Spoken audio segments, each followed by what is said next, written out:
Hawa Dixie, Halala is di Jaslan iskan di dunlang di taulang, Atlan and di Goodingai lagan. Lang it's as eil di Goodingai lagan.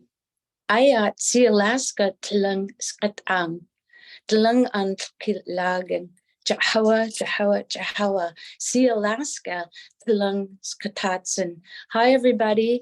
Greetings, good people, brothers and sisters, and dearest of friends. I'm really happy to be here today, and I'm very happy that you've taken the time to share this hour with us to chat. I'm honored with your presence. And today, we're going to be learning all about Sealaska. Thank you again. Thank you so much. And let's learn about Sealaska together. Keeljus Hinudi Keang Hikta Handleist Lutu Ijin. My name is Keeljus, and I live and I am from the village of Heidelberg on Prince of Wales Island in Southeast Alaska. I'm very mindful that some of our shareholders have never been to Alaska. Many are from the villages, their origins, and I'm very mindful of that. And I want to send you our love from our homelands. And today, my role is to introduce myself, and then I'm going to go over the agenda overview, kind of let you know what's coming at you and who is going to be present. Today, I'm on the line, Karen Togg, fellow director, Anthony Malott, the CEO of Sealaska. Angela Michaud is a fellow director, is online. Matt Carl from communications, and Penny and Crystal are also the SPC participants. And then I'll close out. We each have something to bring, but before I start, as is custom, I want to acknowledge that the Haidas, the Tlinkits, and the Tsimshian people, we are the people of this land and the land that Sealaska holds. I respectfully acknowledge all of us, all of our shareholders, as the original owners and inhabitants of Southeast Alaska. Our headquarters are in Juneau, and that is the traditional homelands of the Taku Kwan and the Ak Kwan. Today, I'm calling in from Hikta Hamdalai, my homelands, and the homelands of the cultural hub of the Haida Nation. And so I welcome you and acknowledge and very proudly acknowledge that many of us are calling in from Alaska today, but for those who aren't, we hope that we give you a feel of our homelands. My name is Keeljus, and I am my grandmother actually is also named Keeljus. I'm named after her, is Helen Sanderson and Ed Sanderson. Ed is affectionately was known as Kagni in our village. That is my Haida lineage and my Kuruk lineage. Over on my father's side, my grandmother was Cora Booth Lang. And my grandfather I was raised with was Elmer Booth, both Tsimshians from Metlakatla, Alaska. I have siblings. I have a bunch of siblings, and I have grandchildren. I'm a mother. I am somebody that really is proud to sit on this board and to be part of the transformational changes that I see coming in our near future. I am going to let you know that today, this is the second board question and answer event that we've had. There will be a total of 4. And we're gonna hear a little follow through on a recent board meeting that we had in April. Karen Togg will give us key action items from that April board meeting. And then we'll lead into Nicole Hallenstad. We'll hear about the survey results and an overview. Sealaska did a really great survey with great results, and Nicole's going to keep us up on that. Then we're going to talk about the spring distribution overview by our CEO, Anthony Malott. And then we're going to be available to you, because the idea of this whole event is to share and exchange information and have a chat with you. Thank you again for all of you who are joining us today. And thank you to my fellow directors and staff and management for making this happen. I'm going to turn it over to Karen Togg, and I will move on with the event. Thank you. Here you go, Karen. Gunashjish, kale juice. Gunashad Dewasak, Kluknahadayahat. My English name is Karen Togg, and I am joining you from Chilkoot, Kwan. I am currently living up in the Haines Klukwan area. My lineage comes from Haines and Klukwan. Maternal, my grandmother was from Yakutat, Dry Bay area, and then also Metlakatla. And my father was from Boston. So quite the variety. Just following up with what Kale Juice introduced you with is our board meets quarterly. And so this particular Q&A is after our second quarter meeting. And as a board, we think it's important to communicate with you all items that have gone on in our board meeting to keep you more informed. One thing I want to start off with is events to watch for and to follow on with the Sealaska Facebook page, or you can always go on to mysealaska.com and see the details of what's happening. The events coming up in May are our community meeting schedule that has just gone on the screen there. We're going to have a webcast for one of the meetings, and then a virtual information meeting on May 8th. We're also meeting in all these different communities. Los Angeles is the first one this year, and I don't know that as a board we've met in Los Angeles, at least not that I can recall. And maybe there was a time in the 70s and early 80s that perhaps we had gone there. But so this is exciting for those shareholders that live in the Southern California area. But as you can see from the schedule, we're going to go, up to Seattle, up to Anchorage, and a couple in the Seattle area, and then the smaller communities that we are meeting at this year are Craig, Hoonah, Haines, and Yakutat. And of course, we'll meet in Juneau, where the corporate headquarters is. This year, at the end of every annual meeting, the board decides usually the first month after the annual meeting, where the next annual meeting is going to be. And it was decided to have it on Prince of Wales Island in Klawock. So we will be meeting there with shareholders for our annual meeting on June 24th. To go over some of the key items that happened at our April board meeting. As you recall from listening to the news, the economic news, 2022 was not a good year for the market.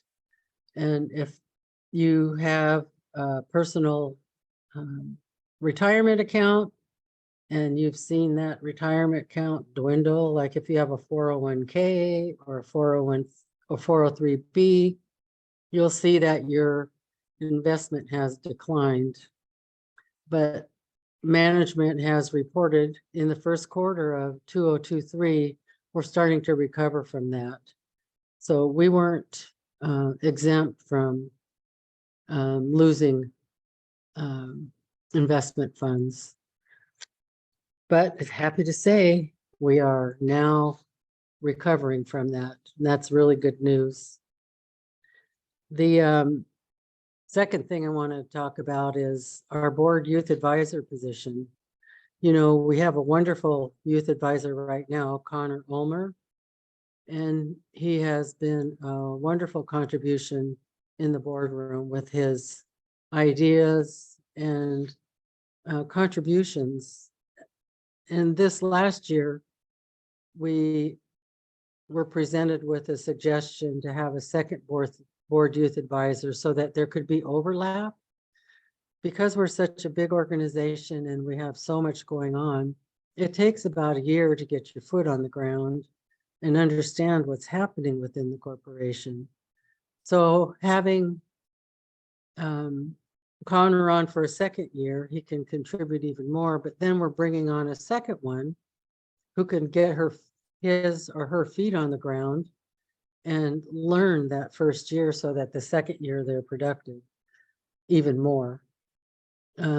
So we went through our applications and approved a second youth advisor that'll be announced in the coming weeks.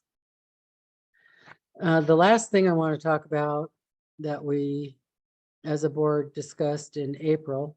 Oh, by the way, we were in Sitka, which was wonderful to be in a location rather than in Juneau or on Zoom.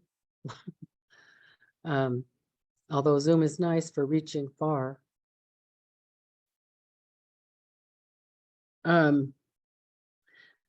We approved management recommendation for the language grants. So let's see, I thought I was going to have those here for you.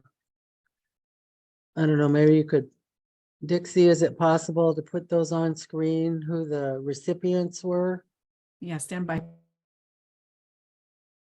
As you know, we're trying to preserve our languages as best we can because we are losing our birth speakers. That is Tlingit, Hadkil, and Tsimshian. So, you know, it's really important to us as a company to preserve our languages. So Gold Belt Heritage was one, the Juneau School District, Hatuyi Yati, Tlingit and Haida, Ketchikan Indian Community, Outer Coast College, the Yakutat Tlingit Tribe, and Robbie Littlefield.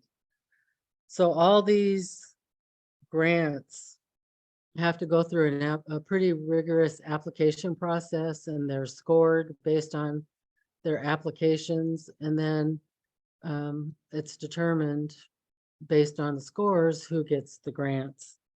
If you have any questions about the grant process or about the awards, you can talk to Sealaska employee Tasha Human, and she can be found on the website, the My Sealaska website, or you can call the 800 number and they'll connect you to her. And I think that's my section of the information. And right now I'd like to introduce Chakta Nicole Hollingstad, and she will go over the recent survey results. And Ganesh for spending this time with me. Ganesha. My name is Nicole Hollingstad.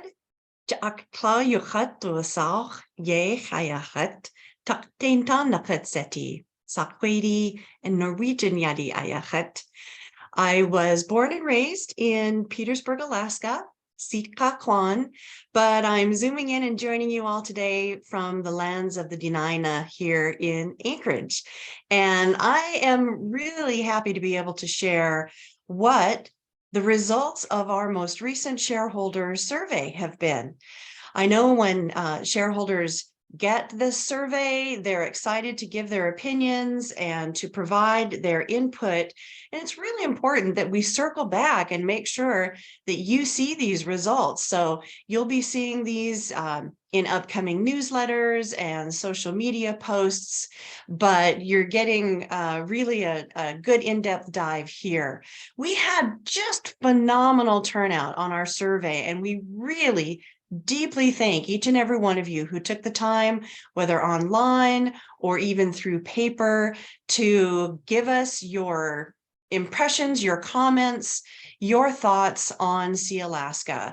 This return of almost 5,500 surveys represented 23% of our shareholder base. So nearly an entire quarter of our existing shareholders responded to our survey. And this slide shows you just a distribution of where those results came in from. Of course, it's really important when you do a survey to make sure that the responses are really representative of the people that you're surveying. So we wanted to make sure that we had great representation from different parts of the country, the Pacific Northwest, of course, where many of our shareholders live, and then Alaska, inside, Southeast, and out. And you can even see here a little breakdown by age of the shareholders who did respond to our survey. Just a really great representative spread in these demographics. So we appreciate that very much. We're so excited to be able to share that we are increasing in the number of our shareholders who have very positive feelings, whether those are positive and very positive. The combination has risen from 76% in our last survey to 78%. And the fact that such a strong majority feel like Sealaska is headed in the right direction is just really great encouragement directly from our shareholders that we are making decisions that shareholders support and believe are heading us correctly into the future. I do want to make a note here on the part of our survey where there are shareholders who do not feel entirely positive about Sealaska. Of course, we understand that is going to exist, and we are working hard to hear from you about what those reasons might be. I can tell you from being a Sealaska employee for 11 years, and now with the privilege of representing shareholders on the board, the number of shareholders who return a negative feeling has dropped almost in half. We have data that goes back to the 1980s for shareholder surveys, and it's just really good to hear from the owners of the corporation directly that they feel positive about where we're headed together. So shareholders are always great about listing their priorities, and the board and Sealaska management, we hear you loud and clear through this survey tool. Your priorities are the advocacy for Native issues, followed very closely by financial performance and profitability. We hear you. We hear that from you, and we completely understand that we have to be profitable. We have to have good financial flow in order to support the programs, the services, the development, and the advocacy that is important to our shareholders. This is often followed very closely in top priority with language programs, language revitalization, cultural preservation, and workforce development. So you just heard from Karen Togg from Gunashah about some of the recent contributions the Sealaska board approved to language efforts. And we're so proud of our language warriors out in our communities doing this work. We thank you from the bottom of our hearts for what you're doing to preserve this culture. You're going to hear a little bit more about workforce development efforts from Sealaska. We understand that economies in Southeast Alaska are changing, and we want to be there to help support your communities as we develop shareholders almost through a career pipeline, reaching out while the shareholders are younger, encouraging internships, scholarships, education and vocation development, and then continuing to develop some of those skills through opportunities like online learning through our University of Alaska systems. UAS often offer discounts for online learning, and we encourage you to seek out those opportunities. You can learn more about them through My Sealaska.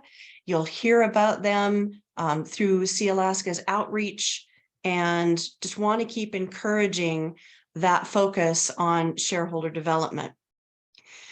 So we've heard from our shareholders that Sealaska really reaches across a lot of the platforms that Sealaska shareholders go to for their information. They have reinforced and confirmed that we're putting information in front of you in the places where you look, whether that's in print, online through My Sealaska, on your social media feeds. We want you to be able to have the information that you need to stay current with what's happening with your corporation and what opportunities might be available for you. You can keep looking for business updates, web stories, newsletters, and outreach from Sealaska. And I want to make a point here on the slide that you currently see.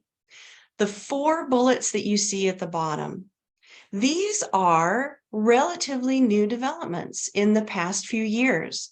Sealaska's communications, the board, our management, we've been listening to the ways shareholders are asking for their information and what they're interested in learning more about. So now you're seeing we have these quarterly catch-ups and questions and answers with our shareholders. You can read after Sealaska meetings about some of the key policy decisions that have been made, and you're getting updates from those post-meeting reports. We're spreading out some of our meetings throughout the year, and we're really making the effort to blend both virtual and in-person meetings so that you can feel comfortable making the choice about how you'd like to attend. All of this increases your direct access to Sealaska, to your board members, the questions you might have, concerns you can raise. We're definitely here to have that conversation, and this virtual session is one really great example of that. So we absolutely encourage you to stay connected, choose the meetings that you'd like to go to. 80% of our shareholders told us through this survey that they find these meetings very informative and really helpful. The value of these meetings, we have seen a large number of our new enrollees reflect that. Shareholders who are in Alaska but not in Southeast, and our younger shareholders especially appreciate the outreach that we're doing. So we'll continue to prioritize virtual meetings to make it easy for folks to stay connected and attend. About 36% of our shareholders have noted that they prefer getting their information both in print and online. So really, in wrapping up these survey results, it's so wonderful to hear directly from our shareholders that you believe we are making good choices, we are providing solid benefits, and we are staying in touch through the platforms you look to. Thank you so much for your engagement, and we look forward to our continued conversations. Ganesh Tish Hawa.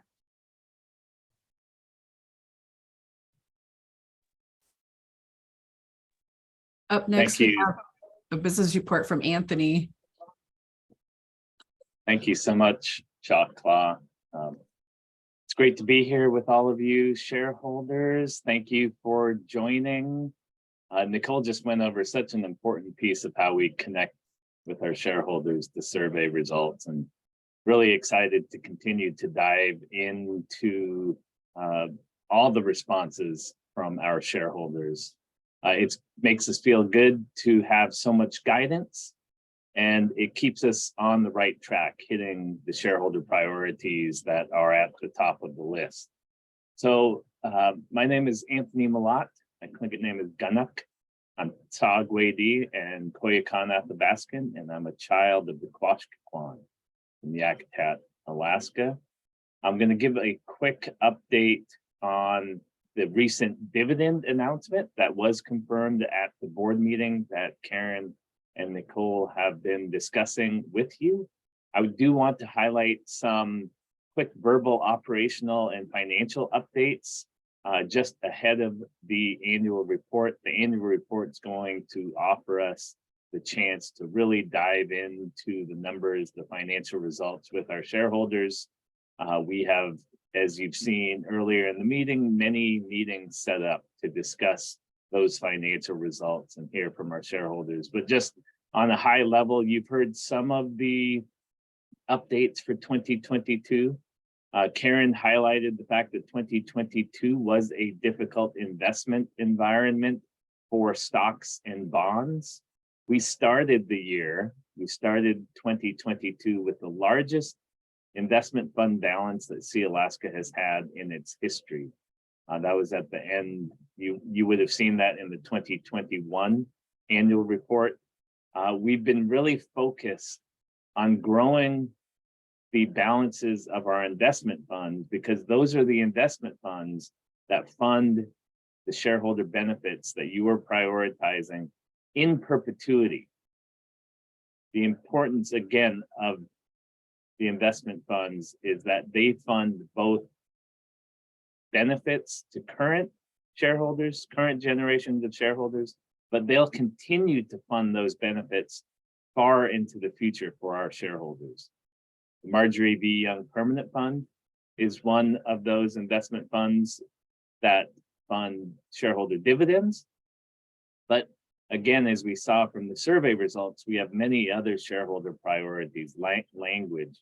We have an investment fund that provides language revitalization dollars, and Karen highlighted the awardees that were given funds from that $10 million fund for 2023. We have an elders trust that funds elders payments at $2,000 or $20 per share when an elder turns 65. That's on top of the elder dividends, which is another payment that elders receive. We have a memorial fund that pays memorial service fees at the time of unfortunate shareholder passing. That was a request from our shareholders about 8 years ago. The memorial fund was a rising priority, and once we put that fund together, we see other priorities start rising to the top. But very glad that we have all of these funds that provide shareholder benefits. But in 2022, they did face a difficult market environment. In terms of how we think about Sealaska's financial performance, our investment income is just one portion of that.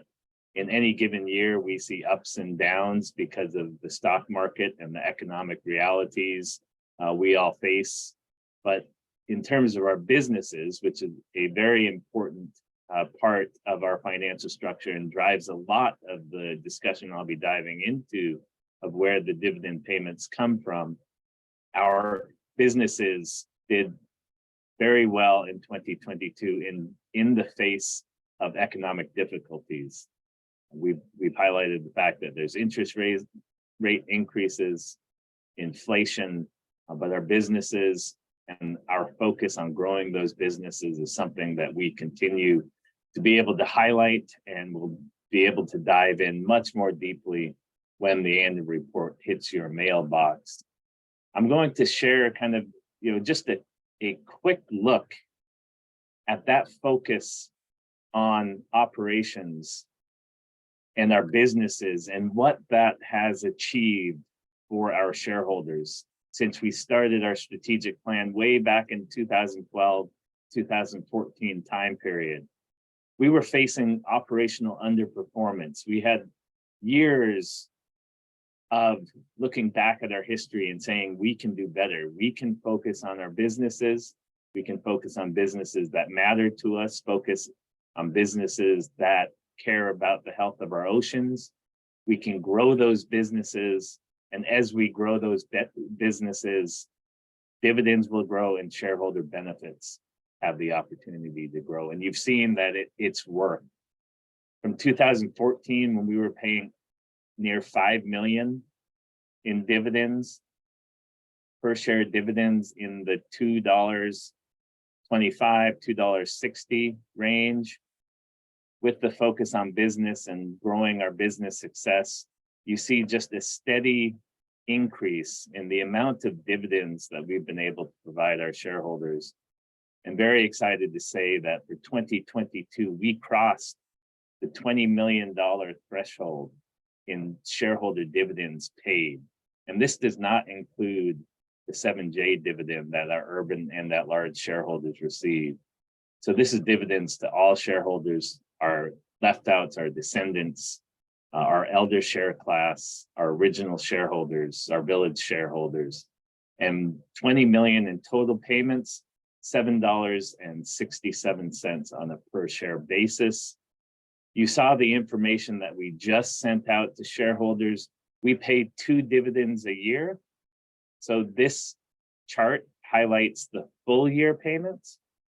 So again, $20 million in dividends paid in 2022, $7.67 per share. If we look at this recent spring distribution, which is the first of 2 2023 dividend payments, we see the information in this table highlighting payments that come from 2 different sources, depending on what share class you have. For urban and at large shareholders, village shareholders, left out and descendant shareholders, and those elders holding elder shares, your payments coming from the Sealaska Settlement Trust will be $3.36 per share. Any urban and at large shareholders will get a 7I or 7J dividend distribution payment directly from Sealaska. And you will see $17.76 per share from 7I and from 7J. The 7J pass through, we've seen this amount go up and down year after year. It can have big swings. It depends a lot on the price of commodities. The bulk of this income comes from the natural resource extraction of other Alaska Native Corps as we share all of our natural resource wealth. So oil wealth from the North Slope, mineral wealth from the Northwest funds these payments. And as oil prices go up, as mineral prices go up, we may see an increase in 7I. As oil prices and mineral prices go down, some years we see a decrease. This is a very large 7I amount. 7J amount is what the distribution is called. I wouldn't expect that this payment size to be there for our urban and at large shareholders, but it is very difficult to forecast this because it comes from other ANCs, not from direct Sealaska operations. I will highlight through Sealaska's history, we have paid over $300 million to the other Alaska Native Corps that they then pass 7J to their shareholder base. So we've paid into the sharing system for decades and now see the benefit of sharing from other regions. I will highlight that an elder share class is an additional benefit to elder shares on top of any original shares that they may hold. So if you as an elder still have your original village shares or your original urban and at large shares, you will both get the amounts indicated, the per share amount indicated in the urban and at large or the village share, and you will get the per share amount of the elder benefit. All of those payments come from the Sealaska Settlement Trust. We try and make representations of what the actual dollar amount will be. We just use an average of 100 shares. So you take $3.36 per share times 100. The average shareholder with 100 shares will see $336. But we know our shareholders have varying amount of shares, and the best source for the information for the exact dividend amount that you will see will come from MySeaLaska. And our team very quickly gets that information up on MySeaLaska for your direct payment. And they will describe at MySeaLaska the difference from getting the check from the settlement trust while also expecting another check directly from Sealaska for our urban and at-large shareholders. So I've spent a lot of time on the dividend because that's the news of the day. It was just announced at the board meeting. But as we heard earlier, we have many other shareholder benefits. When we look at the 20 million that comes from dividends, we have an additional upwards of 8 to 10 million annually that goes to other shareholder benefit structures. And they all tie to the shareholder priorities, supporting Sealaska Heritage Institute, all the youth education and cultural programming that they do, educational scholarships. About 1.2 million annually goes to fund educational scholarships, our language funds, Spruce Root Sustainable Southeast Partnership doing great work for economic revitalization within our Southeast communities, elders payments, a whole host of additional payments on top of the dividend. And again, when the annual report drops, we will be able to dive into that detail to a much greater degree. So please look out for the information on the upcoming virtual events, and we'll just continue to have this conversation about the financial success of Sealaska and how it feeds through to both dividends and to shareholder benefits. Thank you for joining us today, and I believe I'm going to introduce Director Dr. Angelo Michaud, who is going to field the Q&A for us. Sheesh, how Good afternoon, everyone. So our questions are coming on my phone here, so I'm looking down to read them. Our first one was Victoria Milton asked about how many independent candidates made it on their own dime and then went on to the Sealaska proxy. That's our first question. And if anybody, Angela, I'm not Oh, I sure. can- Oh, go ahead, because there's also independents who did run on the slate after, so that needs to be clarified a little. Thank you. And someone else can answer that. Well, I answered Victoria. Hi, Victoria. In the chat itself as well, just by noting that currently there are 5 seated directors who originally were elected as independent nominees. And I think that's, a significant amount. And I even mentioned in the chat that we all bring our perspectives and our opinions into that boardroom. But once a director is elected, we collectively are the Sealaska board. And I think we work well together. We are a consensus board. And so there is good professionalism, camaraderie, and the goal of providing opportunities for our shareholders now and into the future. Thanks for the question. all right, the And next one. I would just add a little bit to that, and that is, getting on as an independent is we just want to share our voice and bring that to the table.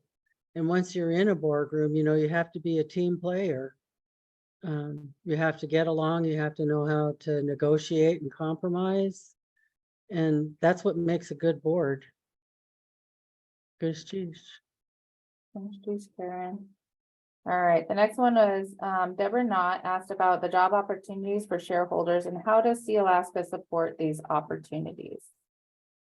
We have lots of different opportunities on the Sealaska.com page, and as well as my Sealaska has shared the job opportunities that we have available, and we have a whole division that is built on building up our shareholders and getting them that education and training that we need. Tesla does a really good job on that. Anybody else want to add to that? I'll just highlight specifically on my Sealaska, the best way to find the programs that we are looking to increase is in the opportunities section on my Sealaska. We have long-standing programs like our scholarships and our interns, but as Director Michaud just mentioned, Tesla and her team are wanting to put many additional career and educational programs available to our shareholders, and all on the opportunities page at mysealaska.com. But we also have opportunities with partners like Sealaska Heritage Institute, Spruce Root, Sustainable Southeast Partnership. And if you have specific interest in other careers, we do work together with Plinkett and Haida Search, other entities that have many opportunities as well. Karen? Oh, yeah, I just want to add a little bit to that. You know, we've been paying for scholarships for over 40 years now, and we also have shareholders who are, because of that, are educated and also have business experience that they could bring and contribute to Sealaska operations. But I know a lot of times people are, once they begin their career path, they're happy with where they're at. But I guess I would just like to reach out to shareholders who may have a special career, like, well, I'll just use me, I'm accounting, but I mean in accounting, finance, project management, fisheries, geology, drilling, all kinds of jobs are out there within our operations too. And it would be, if you have a nephew, a niece, a grandchild that you know may be interested in working for Sealaska, I guess I would encourage you to check out the website and see what we do have available. I know our human resource department does have a section on our website where you can see what kind of jobs are out there.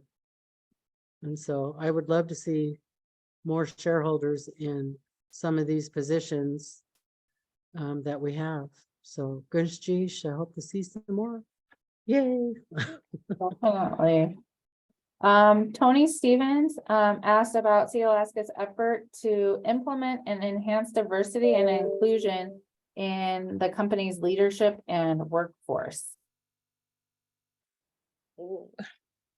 Can I answer? Can you, okay, repeat that first of all. Tony, I know Tony, he's here in Heidelberg, so Tony asked about Sealaska's effort to implement and enhance diversity, inclusion in the company's leadership and workforce. I really want to answer that question because of the economic transition. I can answer two things at once. The economic transition that happened on Prince of Wales Island when the decision was made to stop timber harvesting was really a whole bunch of variables that came into that. But one of the main things that the board did was make it a priority to look towards the future for and made it, Prince of Wales was the priority because of the huge impact and the resources coming from the island. That huge resource went out, like Anthony was saying, a lot of it was $7 paid out. And so the extraction went out, and right now on the island, some of the things that Sealaska has done is the workforce development, hiring somebody to man the Klawock Low-Tech Center.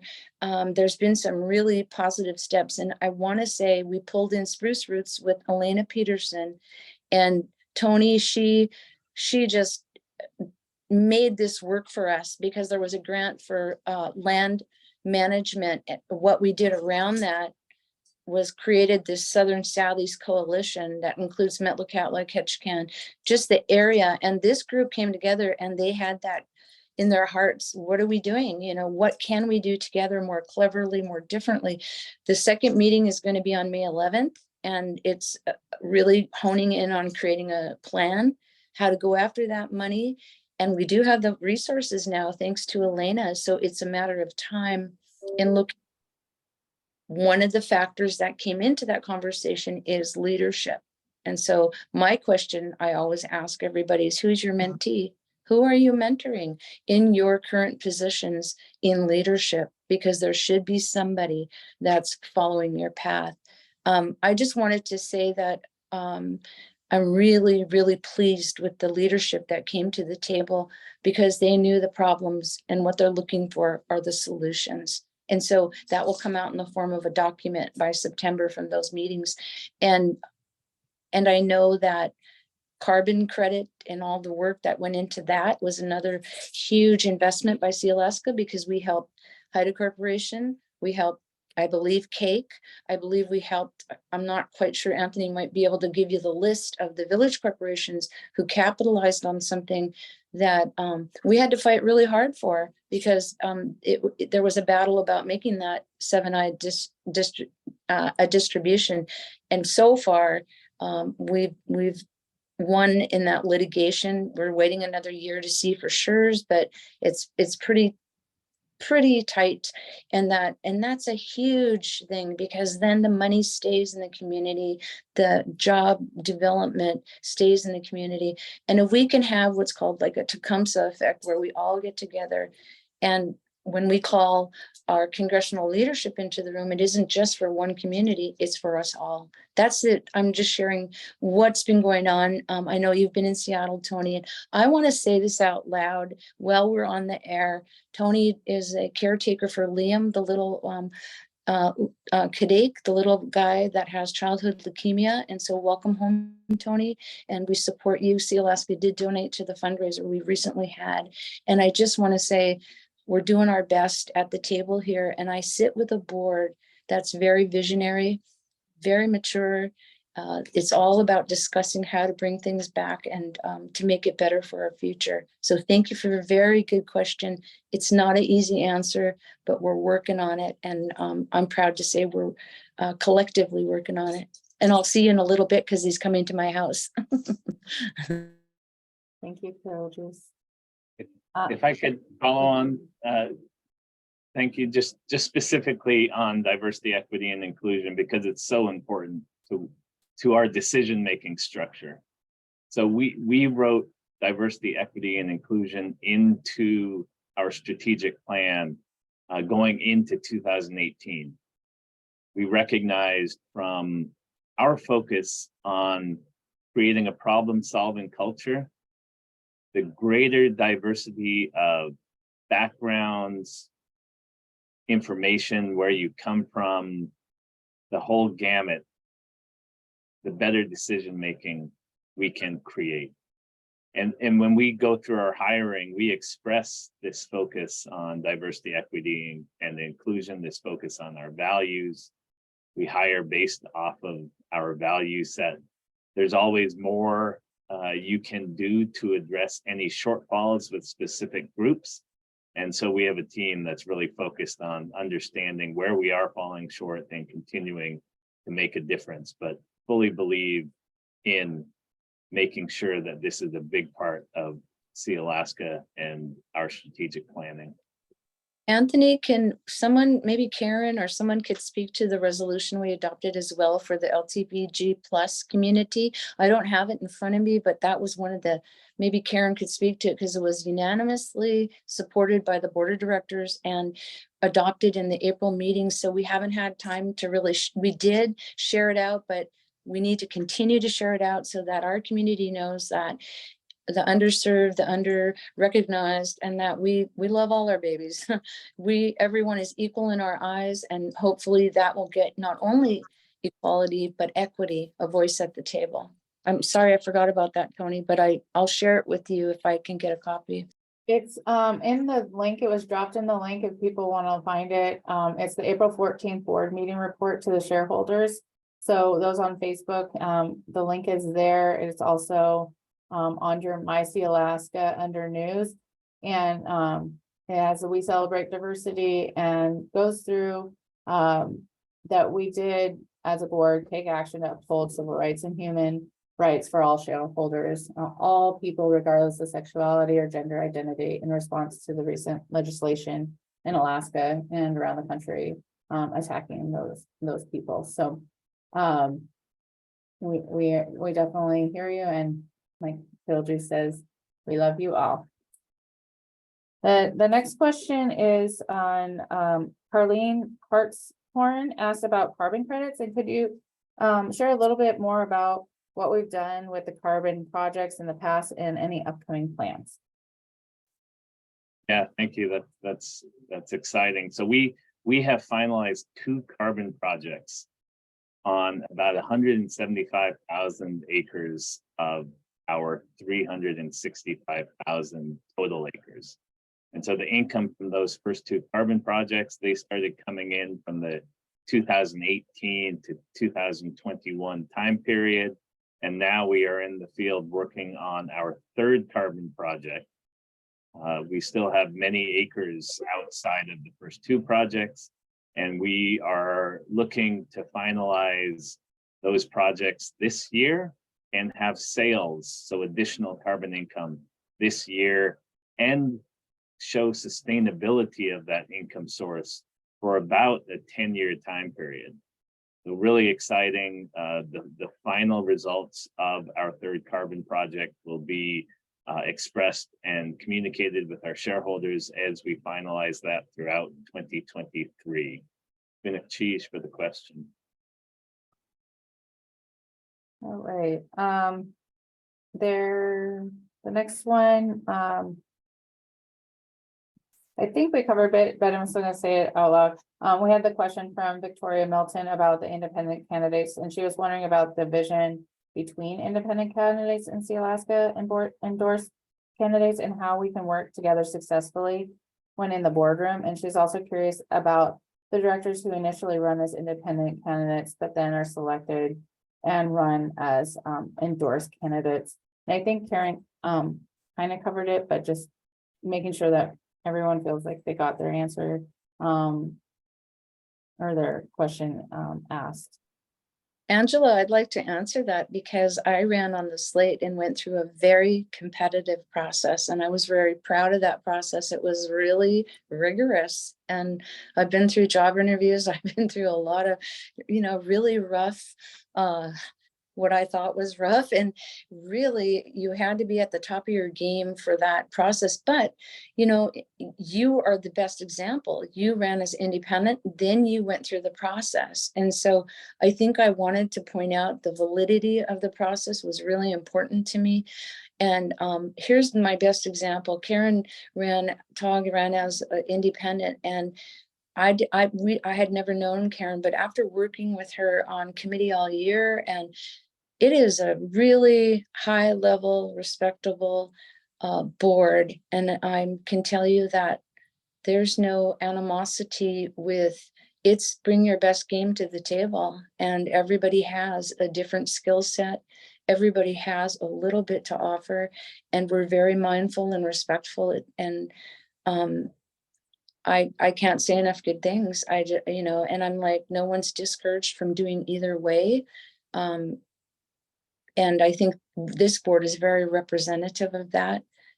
And I'm really, really pleased to answer that question in the affirmative, that it's been nothing except good professional behavior by all of us. So thanks for the question. Thank you. Karen, anything else you want to add? Okay, I saw your finger, so I wasn't sure.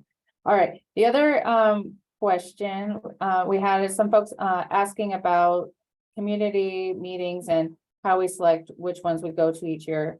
And we actually have that on a rotating schedule. So those ones in Kakin and Goon, we will be reaching out to you all within the year or within the next year, whether it's during community meetings during the election time or our off season. We also do community meetings and meet with the leadership and making sure that we are present in all of your guys' communities. The next one is Joyce Frank asked about the different amounts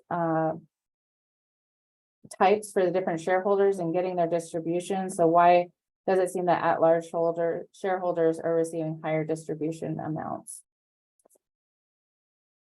I can answer that a little bit. The 7J funding that's shared with all the regional corporations, and Sealaska has been benefiting from that, and this year it was quite large. But when Sealaska receives that, the at-large shareholders receive it as a payment. The village corporations receive it.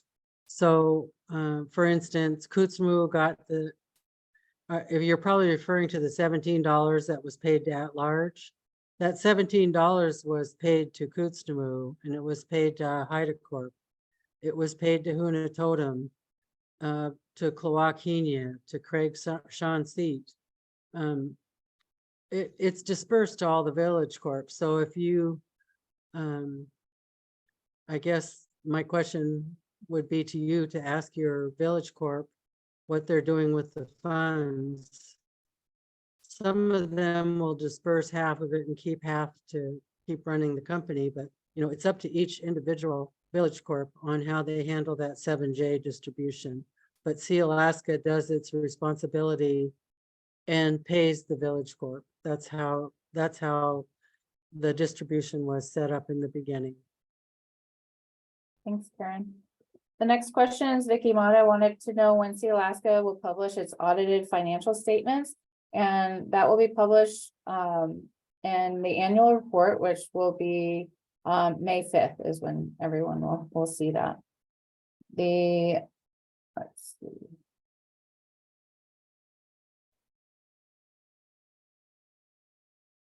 There was a question on Carlene asked also about wondering about the update on the age requirements on the elder benefits from 65 to 62. And that one it has to stay at 65. It's in a trust fund. So that's the answer to that. And if we have any other questions, otherwise I think every Angela, there was, that question, every single trust. We have it at Haida Corp. There's other corporations that have it in the village. And that question comes up continually. Those trusts are built to, they're locked in. And so there's a time where some of the trusts open up for voting and changing the amount that's in the trust, but those dates and things are pretty tight. So yeah, it's not the first time the question will come up or the last, but it's a good question. yeah, that relates to our elders benefit. That was actually passed, as part of the 1991 amendments. So, many years ago, where elders receive that benefit based on the number of shares they held in 1991. And that's something that's tied to age as well. I just noted that there was also a question about our shareholder participation committees and what is the purpose of those. And there's such a wonderful opportunity for our shareholders in different regions, not only to hear about what's current and happening at Sealaska, but for Sealaska to get feedback from them on the ground, in their regions, in their communities, about what their community priorities are, issues that are emerging and important to them. So keep your eyes open for when applications are open for members on our SPCs. And Karen mentioned earlier that we're adding a youth representative component to those committees, and that's a fantastic opportunity for our shareholders to be and stay engaged. Wonderful.